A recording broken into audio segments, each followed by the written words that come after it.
The film begins by showing how life in the big city isn't as easy as picking mangoes. That's exactly how Kayasumi feels. He's a young man who works hard every day as a security guard, repairman, and cleaner. Kayasumi does all these jobs just to survive in the tough city life. Even though the city is harsh, Kayasumi feels lucky to have a small apartment that fits his budget. Compared to other places, this is already a blessing. Kayasumi often reminds himself to be grateful for living in such an advanced country. But Kayasumi has a hidden talent that he loves: making music.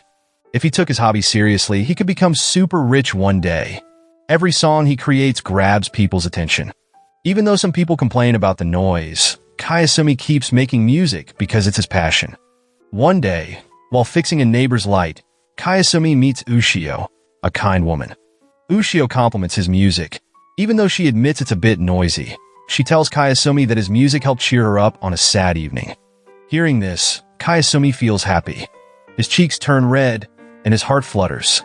But since Kayasumi is a calm and cool guy, he just smiles a little and leaves without saying much. That night, Kayasumi wakes up to his phone ringing nonstop. At first, he thinks it's his landlord calling to scold him for missing a shift as a security guard. But when he answers, he realizes it's Ushio. Ushio tells him she's feeling very lonely because her boyfriend just broke up with her. Her voice sounds soft and sad as she shares her feelings. Then, Ushio sweetly asks if Kayasumi can keep her company for the night. And Kayasumi, who's used to being single, finds it really hard to say no to Ushio's gentle and kind request. But the surprises didn't stop there. Kayasumi was shocked when Ushio broke the window of his room. Instead of feeling sorry, Ushio casually invited him to go to the beach. On the way there, Ushio kept talking. She told Kayasumi all about her life, including how she once wanted to be a supportive partner for her boyfriend. But after he left her, Ushio felt lost and didn't know what to do next. Hearing her story, Kayasumi said she wasn't much different from him. He admitted that he liked living alone because it meant he only had to think about himself. That's why he chose jobs as a security guard and repairman, cause they gave him time to enjoy being by himself. But life had other plans. After Ushio broke his window and caused a commotion, Kayasumi got kicked out of his room by the landlord. Feeling confused and frustrated, Kayasumi accepted that he was now officially homeless. He even started thinking about singing on the streets to earn money. Seeing Kayasumi's situation, Ushio felt bad and offered to let him stay at her place. For a moment, Kayasumi had a silly thought about her offer, but before he could say anything, he suddenly needed to use the bathroom. After that little interruption, they finally arrived at the beach. At the beach, Kayasumi said the sound of the wind inspired him to write a new song. Excited, he pulled out his laptop and music gear. His fingers danced across the keyboard as melodies filled his mind. Ushio, watching him create music, was amazed. She decided to fully enjoy this beautiful moment, knowing it was something she would never forget. The next morning, Ushio came to Kayasumi with lots of excitement. She told him that the video of his song, which they uploaded yesterday, had gained a lot of attention. Many people loved it, and that made Ushio very happy. But Kayasumi calmly said that he didn't make the song to become famous or sell it. He explained that he made music just for himself and never planned for it to become something big. With a serious tone, Ushio told Kayasumi how much his song meant to her. She revealed that the night before, she had been feeling so hopeless that she almost jumped off her balcony. But when she heard Kayasumi's song, all the bad thoughts disappeared. Ushio said the song gave her a reason to keep going. She told Kayasumi that if more people could hear his songs and feel inspired like she did, it would be something truly amazing.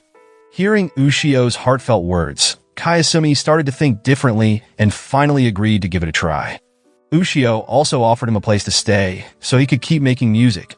As time passed, Kayasumi's songs gained even more attention. The news about his music reached a musician named Riku. Eventually, Kayasumi and Riku met again. To Kayasumi's surprise, Riku was an old bandmate of his. They used to play together, but they often argued, and Kayasumi felt unappreciated, so he left the band. Even though their past was full of disagreements, Kayasumi and Riku decided to make music together again. For the first time in a long while, They played a song they truly loved without anyone telling them what to do. Kayasumi felt pure joy while playing, as if it was the answer to all the worries he had been carrying. But deep down, Kayasumi still felt unsure. He was scared of opening himself up to the world again. He didn't want to face being ignored or criticized like he had in the past. Even in the middle of happiness, those fears lingered in his heart. On the way home, Kayasumi stayed completely silent, not saying a single word. Ushio, who could sense how Kayasumi was feeling, gently reminded him that he wasn't alone anymore. She told him that if he ever felt unsure about moving forward, he should remember that she would always be there for him.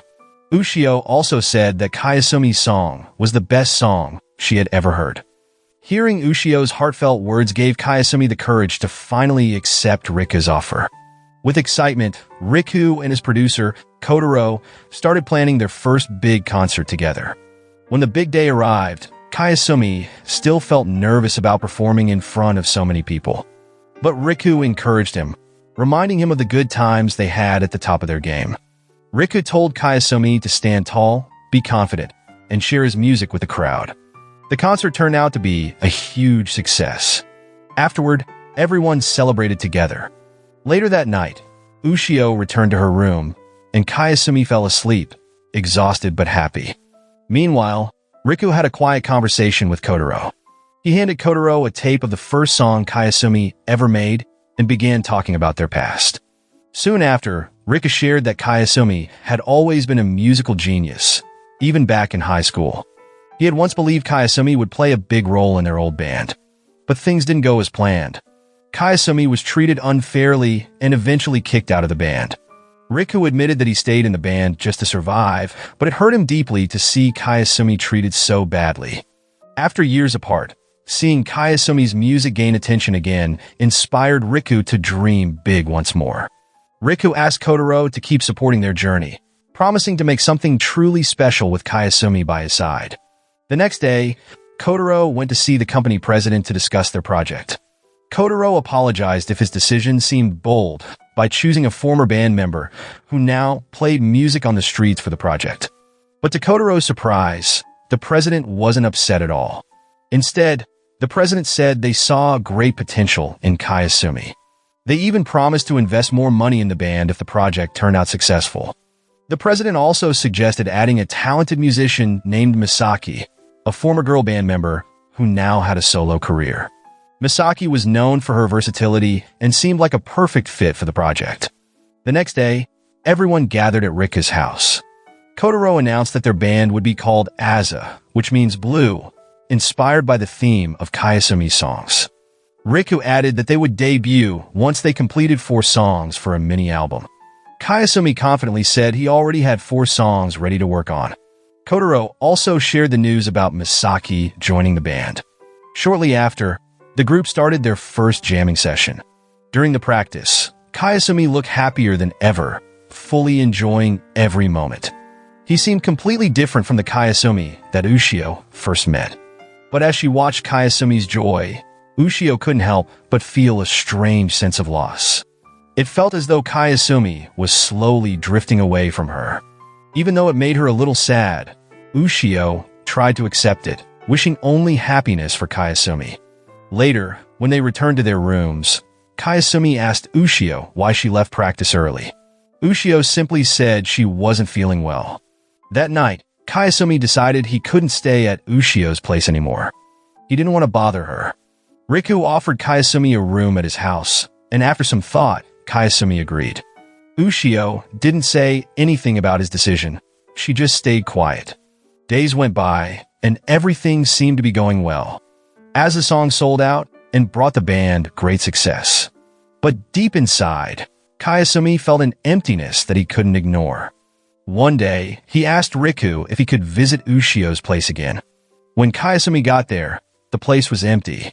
Ushio was gone. The only thing left was a letter. In the letter, Ushio wrote that she only wanted Kayasumi to be happy. Reading the letter, Kayasumi felt confused. He kept wondering what went wrong and what had happened to them and why he felt this way. Weeks passed after Ushio's departure. Kayasumi started distancing himself from everything, even as a success. He didn't want to continue with the band anymore. Instead, he went back to being a cleaner, the job he used to enjoy. But even while working, he felt like something that used to fill his heart was no longer there. One day, the company president invited Kayasumi to his office. Kotaro escorted him there, though Kotaro didn't seem to know why. At the office, Kayasumi was led into a secret room. The president explained that many great works had been created in that room and that it now belonged to Kayasumi to use for his music. But Riku, knowing about this decision, shared his concerns with Kotaro. Riku believed that letting Kayasumi work under the president's control was a big mistake. He thought the president would only use Kayasumi until there was nothing left of him. Feeling guilty, Kotaro explained that he had no choice because the president had threatened to fire him if he didn't follow orders. A month passed, and Kayasumi kept making song after song, becoming one of the most successful musicians in Japan. His name soared to fame, and money kept pouring in. But despite all the success, Kayasumi still felt empty inside. His life was filled with work and music, and he ignored his health, which worried both Kotaro and Riku. One day, Kotaro expressed his deep regret over his choices. He said that his career didn't matter anymore, and he just wanted to make things right for Kayasumi.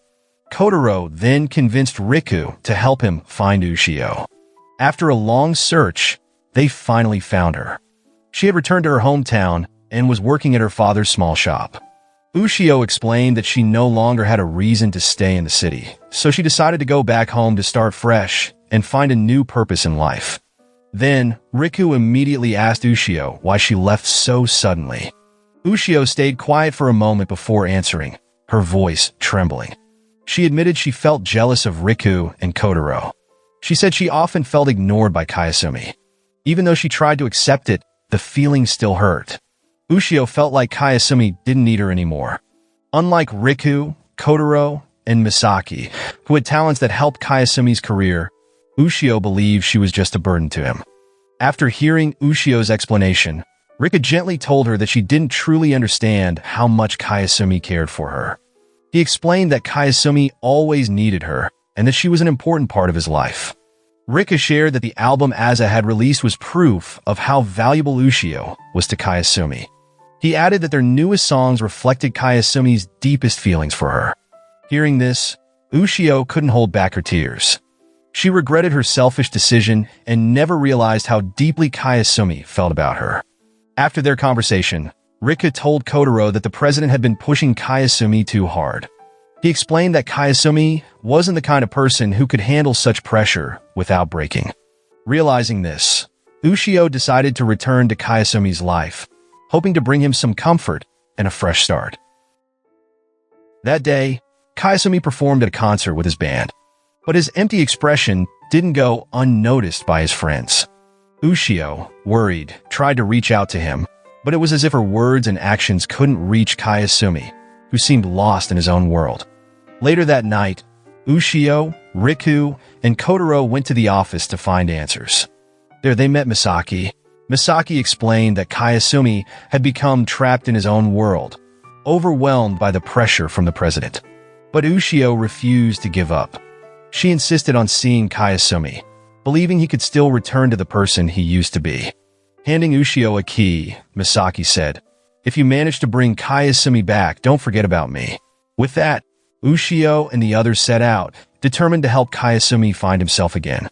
As they tried to enter, a new band working with Kayasumi blocked their way. The band members told Riku and his team not to disturb Kayasumi. There, Riku calmly explained that the decision should be Kayasumi's. Whether he wanted to come back or not was up to him. Finally, they met the president. Without hesitation, Ushio confronted the president about his actions, calling them unfair. But the president remained calm and explained that everything was Kayasumi's choice. He said no one forced Kayasumi to do anything, and it was the path Kayasumi chose for himself. Then the president turned the blame on Ushio.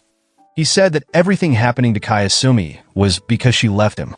According to the president, Kayasumi took on this work to fill the emptiness in his heart after Ushio left.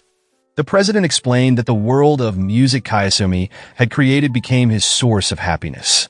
He added that music made with genuine emotion could always touch hearts, especially when performed with sincerity. Kotaro couldn't hold back his emotions any longer. With a firm voice, he said he was willing to lose his job if it meant Kayasumi could return to them. His words surprised Ushio, and tears streamed down her face. She apologized for all her selfish actions, but also said that if this was truly the path Kayasumi had chosen, she wouldn't force him to change his mind. All Ushio wanted was for Kayasumi to be happy, because his happiness meant everything to her. Ushio admitted that she had been selfish all this time. But she also confessed that since they met, Kayasumi had become her whole world. She wished she could always be by his side, walking with him through life's journey. With heartfelt emotion, Ushio apologized again, saying she was only afraid of losing him. 2 years later, Kayasumi was back with Aza. The band had become one of the most popular in Japan.